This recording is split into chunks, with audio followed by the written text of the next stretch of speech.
Okay guys, welcome to the 10th tutorial on the canvas, and in this we're going to look at a number of gradients in the one pattern of different depths. So we're starting here at 0.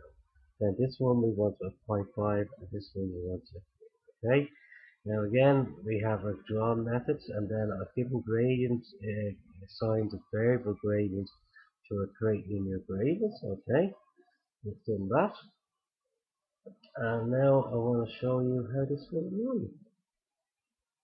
Over there. See? Black, yellow, green. Okay? Black, yellow, and green. I have let it in twice, so I thought we'd do. Sorry.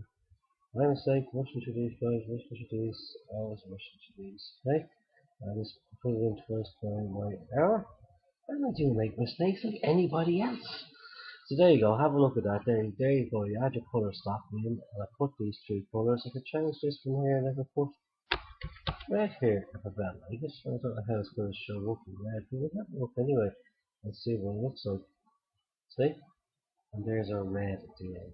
Alright, thanks for joining me guys. Have a look through that and I'll catch you next one. See you then. Bye bye.